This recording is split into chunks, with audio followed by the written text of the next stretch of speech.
परेशान तो रहूंगा ना पार्वती। आखिर एक बेटी का बाप जो ठहरा, पार्वती अब उसके हाथ पीले करने का समय आ गया है। पर हमारी आनंदी तो अभी सिर्फ 9 साल की है। अभी तो उसके पढ़ने लिखने और खेलने कूदने के दिन हैं। देख पार्वती, लड़कियां पराया धन होती है और जितना जल्दी इन्हें घर से विदा कर दे उतना अच्छा है। कल से आनंद की पढ़ाई लिखाई बंद। पर बापू, इसमें मेरी क्या गलती है? आप मुझे पढ़ाई करने क्यों नहीं देते? तेरी गलती है कि तू एक लड़की है। लड़का होती तो क्या बापू? ऐ लड़की, ज्यादा जबान ना चला, नहीं तो जबान हलक से खींचकर बाहर निकाल दूंगा।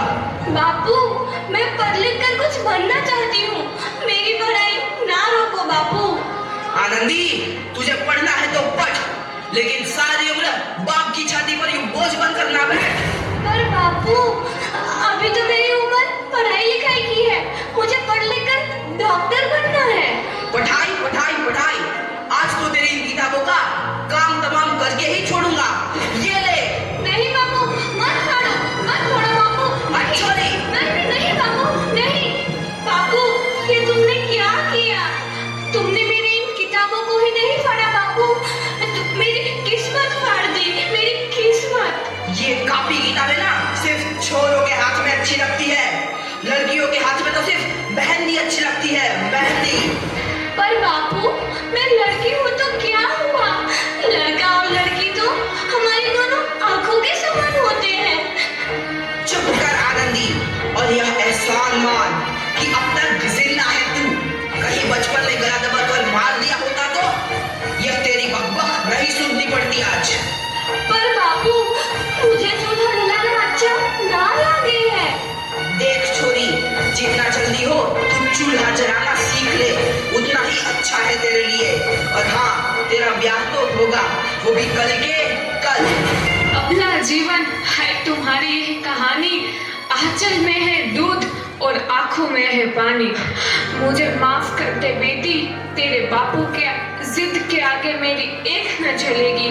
माफ कर दे बेटी, मुझे माफ कर दे। देखो, 5 वर्ष बाद आनंदी 14 साल की हो गई है। उसके घर एक शिशु ने जन्म लिया है। देखते हैं आगे क्या हुआ। देखिए ना, इसे क्या हो गया है? इसका माता तो मौत की तरफ तक है।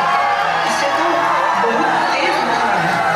आप भी ना कुछ भी बोलते हैं। दीजिए मुझे। माधव, जल्दी से वैद्य जी को बुला के लाओ। जी, अभी बुला के लाता हूँ। ये तुम क्या कर रही हो आनंदी? भगवान की विभूति लगा रही हूँ। बस करो आनंदी, ये सब अंधविश्वास है। अरे आप यकीन तो कीजिए, भगवान की कृपा से इसका माथा ठंडा हो रहा है और बुखार भी उतर गया है ना बाबू? देखिए, दीजिए मुझे। उठो बाबू, आंखें खोलो, तुम्हें तुम्हारी माँ बुला रही है। आंखें खोलो, देखिए ना इसे क्या हो गया है। आंखें भी नहीं खोल रहा।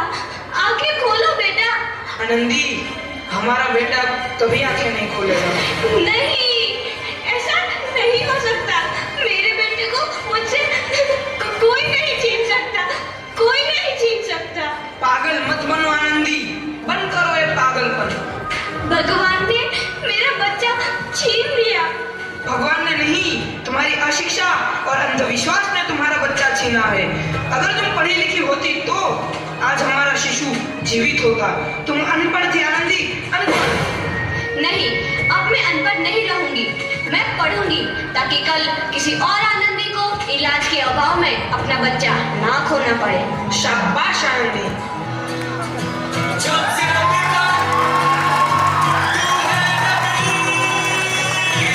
आनंदी, तुम्हारी 12वीं का परिणाम आ गया है। तुमने पूरे कॉलेज में प्रथम स्थान अर्जित किया है। आनंदी, तुम्हारी मेहनत रंग लाई है। तुम्हें शिक्षा वृत्ति मिली है। ये लो तुम्हारे अमेरिका जाने की टिकट। मुझे शिक्षा वृत्ति मिल गई, मैं अमेरिका जा रही हूँ। पर ये सब मैं अकेले कैसे कर पाऊंगी? दी, अपना आप को इतना कमजोर क्यों समझ रही हो? फिर इतना पढ़ने लिखने का क्या फायदा? तुम अभी गवार की गवार नहीं हूं मैं अब गवार।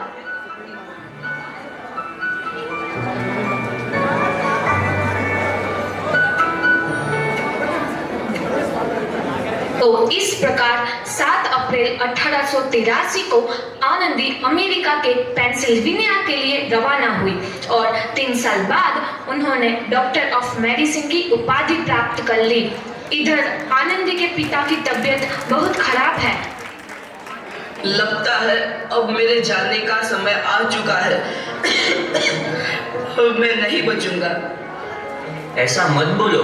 शहर के सिटी हॉस्पिटल में अमेरिका से डिग्री लेकर कोई बड़ा डॉक्टर आया है, एक बार वहां चलकर दिखा लेते हैं।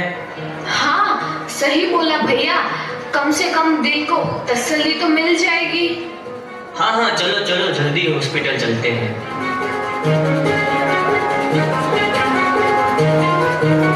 इस मरीज की हालत तो बहुत ही खराब है। कोई चमत्कार ही इसे बचा सकता है। ऐसा मत बोलो भाई, डॉक्टर साहब कब तक आ जाएंगे? लो आ गई डॉक्टर मैडम। डॉक्टर मैडम जल्दी देखिए, मरीज की हालत बहुत ही खराब है।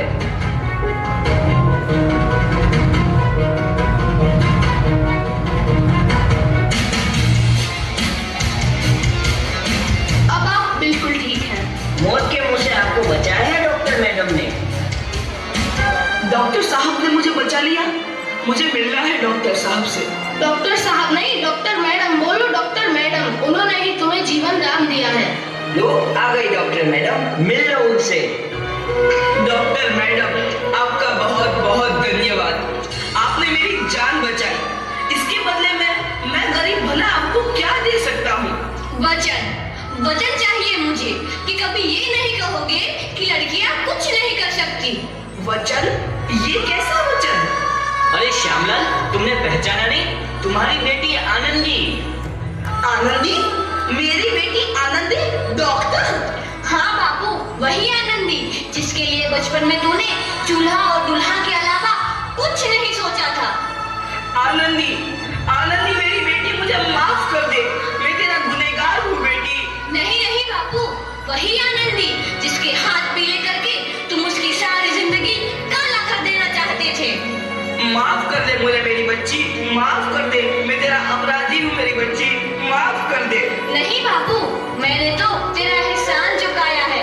याद है ना अपना एहसान जो बचपन में तुमने मुझ पर किया था? ताने सुना सुना कर जीते जी मार डाला था मुझको। अब बोल, और किस किस को मारेगा? आनंदी बेटी, मुझे माफ कर दे मेरी बच्ची। मैं तेरा गुनहगार हूँ। बाबू, आपने ही तो बोला था किताबें सिर्फ बेटों के हाथ में अच्छी लगती है, बेटियों के हाथ में तो सिर्फ मेहंदी। बेटों और बेटियों में फर्क करना तो आंखों में फर्क करने समान है। एक का पढ़ना और दूसरे का ना पढ़ना सामाजिक अंधकार है बाबू, सामाजिक अंधकार। उपकार मांगता हूँ मैं तुझ जैसी बेटी का, जिसने सारी उम्र मुझसे कुछ ना मांगा। मांगा तो सिर्फ बराबरी का दर्जा। वरना सच तो यह है कि मैं तेरी माफी के लायक भी ना हूँ।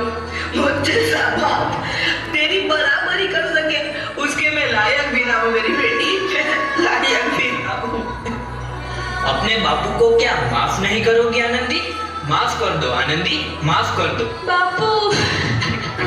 तो इस प्रकार आनंदीबाई जोशी ने अपनी मेहनत और अटूट इरादे से न केवल भारत की पहली महिला डॉक्टर बनी, बल्कि आगे चल के उन लड़कियों के लिए सुनहरा रास्ता दिखा गई जो जीवन में कुछ करना चाहती थी।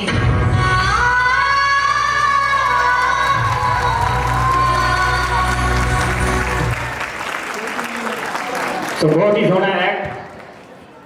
सो एक बार होर ताड़ी जरूर मार दिया करो, ताड़ियां रुकनियां नहीं चाहिए। सो इन्हां दा मान तान मैडम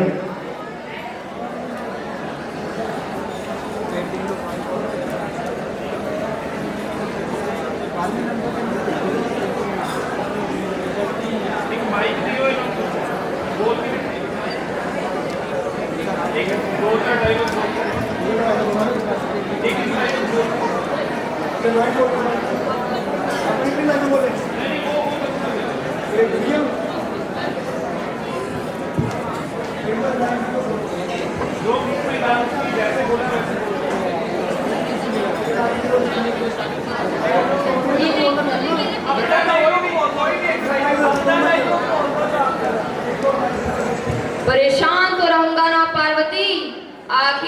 बेटी का बाप जो ठहरा। पार्वती अब उसके हाथ मिले